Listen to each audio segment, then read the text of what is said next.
बलिदान की याद दिलाता है और उसको लोगों के बीच में पहुंचाने के लिए भी गृह विभाग ने एक विशेष योजना बनाई है। मित्रों, आज वृक्षारोपण के मौके पर हम सब यहां उपस्थित हैं। हमारे पुरखों ने, ऋषि मुनियों ने कहा था कि प्रकृति का दोहन करना चाहिए, प्रकृति का शोषण नहीं करना चाहिए। जिस प्रकार से बछड़ा गाय के पास जाकर अपना दूध लेता है, जिस प्रकार से गौपालक दूध निकालता है, तो गाय की कभी हानि नहीं होती है। इसी प्रकार से प्रकृति हमारी मां है, उसका हम शोषण नहीं कर सकते, दोहन कर सकते हैं। प्रकृति हमेशा हमें आशीर्वाद देती है, परंतु ये संतुलन को वेद काल में जो हमारे ऋषियों ने, मुनियों ने बनाया था, भौतिकवादी विचार की आंधी ने इस संतुलन को तोड़ा और आज जलवायु परिवर्तन, बढ़ते तापमान, ग्लोबल वार्मिंग की खतरे हमारे सामने खड़े हुए हैं। बहुत सारे वैज्ञानिक ये चिंता कर रहे हैं कि ओजोन के स्तर के अंदर जो छिद्र पड़े हैं, वो छिद्र अगर बड़े हो जाते हैं तो पृथ्वी का अस्तित्व कैसे बढ़ेगा, क्योंकि ओजोन का स्तर ही है जो सूर्य नारायण के हमें मिलती ऊर्जा को सहन करने के लायक बनाता है। अगर पृथ्वी और सूर्य नारायण के बीच में से ओजोन का स्तर निकल जाता है तो पृथ्वी पर इतनी गर्मी हो जाएगी कि हम इसको सहन नहीं कर सकते। मानव जीवन ही असंभव हो जाएगा। और वो ओजोन के स्तर के अंदर छिद्र पड़ने का मुख्य कारण है ऑक्सीजन की कमी, कार्बन डाइऑक्साइड और कार्बन मोनोऑक्साइड की बढ़ती हुई मात्रा। कौन इसको रोक सकता है? कोई मानवी नहीं रोक सकता। केवल और केवल इस संकट से हमें वृक्ष ही बचा सकता है। इसलिए हमारे पुरखों ने वेदों में, उपनिषदों में, गीता में, महाभारत में, रामायण में, पुराणों में वृक्षों के महत्व को समझाया। शाही जी बैठे हैं, एक बहुत सुंदर श्लोक मत्स्य पुराण का वो लेकर प्रेजेंटेशन में आए थे। मैं इसका हिंदी अर्थ आपके सामने रखता हूं। एक जलकुंड 10 कुओं के समान है, एक तालाब 10 जलकुंड के बरोबर है और एक अच्छा पुत्र 10 तालाब के बरोबर है, परंतु एक वृक्ष 10 पुत्रों से भी ज्यादा महत्व रखता है और 10 पुत्रों से भी ज्यादा पृथ्वी की सेवा करता है। और इस बार हमने आयोजन पूर्वक इस कार्यक्रम को हाथ में लिया है। वृक्षों को सिर्फ लगाना नहीं है। मेरा सभी जवानों से, सभी बलों से अपील है कि वो अपने से बड़े न हो जाए तब तक उसकी ध्यान रखना है, बाद में वो हमारा ध्यान रखेंगे। एक बार वृक्ष को हमसे बड़ा कर दीजिए, तब तक आप उसका ध्यान रखिए, वो पीढ़ियों तक हमारा ध्यान रखेंगे। और इस बार हमने जो पौधों का चयन किया है उसमें बहुत सोच समझ कर किया है। जिसका आयुष्य 100 साल से बड़ा है, ऐसे पौधों को चयनित किया है। चाहे जामुन हो, चाहे नीम हो, चाहे पीपल हो, बड़े मैदानों में वटवृक्ष हो, बरगद का पेड़ हो, इस प्रकार के 100 साल से ज्यादा जीने वाले वृक्षों को हमने एक अनुपात के अंदर लिया है। बीच में छोटे छोटे वृक्ष होंगे, ये वृक्ष जब घटादार होगा, छोटे वृक्ष निकलते जाएंगे।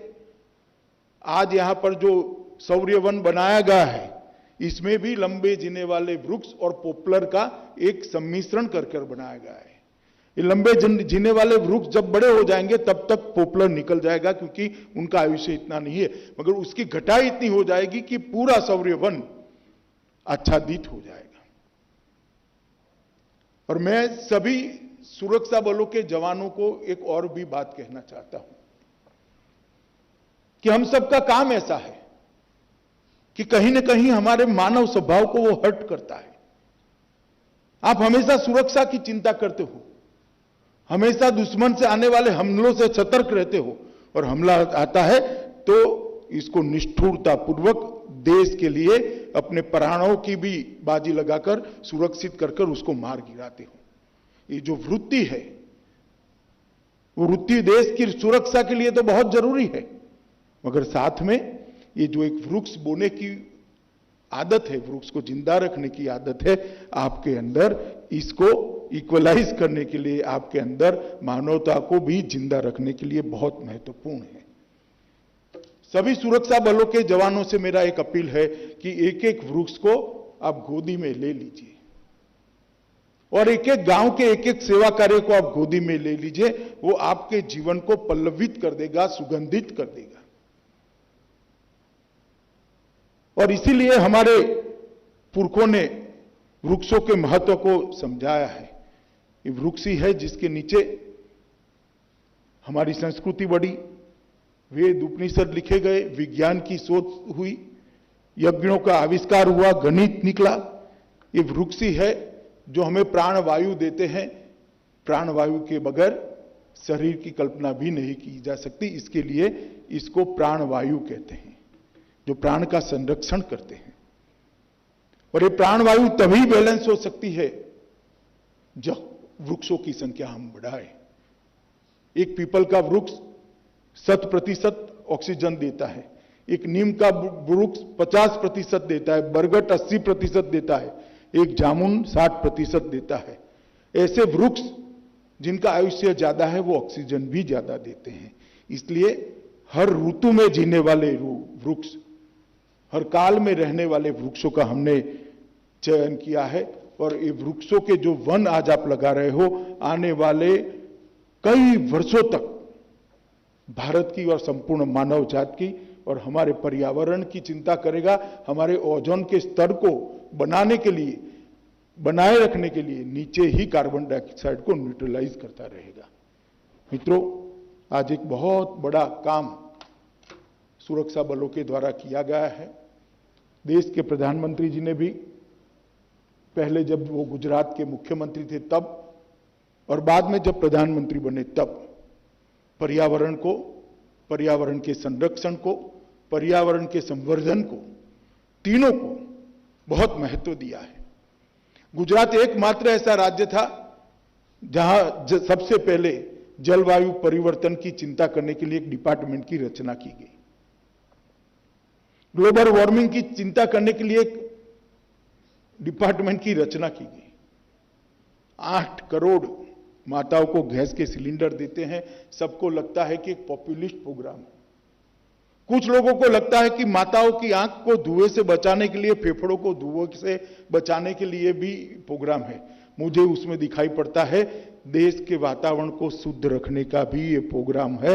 8 करोड़ घरों में धुआं उठना बंद हो जाए तो कार्बन डाइऑक्साइड का उत्सर्जन कितना बंद हो जाएगा। जब हम देखते हैं कि देश के प्रधानमंत्री स्वच्छ ईंधन की बात करते हैं, पेट्रोल की जगह इथेनॉल के इस्तेमाल को बढ़ावा देना चाहते हैं, और आज 2014 से 2020 के बीच में इथेनॉल का उत्पादन और कंजम्पशन पेट्रोल की जगह लेने का लगभग 20 गुना बढ़ा है और 10 गुना बढ़ाने का लक्ष्यांक रखा है। आज भारत पूरे विश्व के अंदर सौर ऊर्जा का केंद्र बना है। यही गुरुग्राम पूरे देश के सौर ऊर्जा का केंद्र बना है, और शायद कुछ दिन के अंदर हम इस स्थिति में पहुंच जाएंगे कि सबसे ज्यादा देश की ऊर्जा की खपत और सबसे ज्यादा देश में ऊर्जा का उत्पादन हम सौर ऊर्जा के माध्यम से करेंगे। जब प्रधानमंत्री जी पेरिस गए, वहां उन्होंने क्लाइमेट जस्टिस की बात की और विकास की दौड़ में अंधाधुंध प्रकृति का दोहन करने वाले देशों को चेताया कि जब प्लेनेट ही नहीं रहेगा क्या करोगे। और मुझे कहते हुए आनंद है, पूरी दुनिया ने पेरिस समझौते में मोदी फॉर्मूला को स्वीकारा। ये हमारे देश के लिए बहुत बड़ा गर्व का विषय है। और अंतर्राष्ट्रीय सौर संगठन भी आज भारत में स्थापित हुआ है। ये वृक्षारोपण का जो कार्यक्रम है, 1,37,00,000 पौधे लगाने हैं, उसको वृक्ष में परिवर्तित करना है। वो कार्यक्रम बहुत लंबा कार्यक्रम है, हर बार की जगह वृक्ष लगाकर, पौधा लगाकर हमारे काम को हम समाप्त न समझें। गृह विभाग का एक कल्चर होना चाहिए कि जिस काम को हम शुरू करते हैं उसको अंत तक ले जाकर सफलता प्राप्त कर ही गृह विभाग दम लेता है। तो ये सारे 1,37,00,000 पौधे अपनी ऊंचाई से ऊंचे हो जाए तब तक हमारा ये कार्यक्रम समाप्त नहीं होने वाला है। मैं मानता हूं मित्रों, ढेर सारे कार्यक्रम देश के अंदर चालू हुए हैं।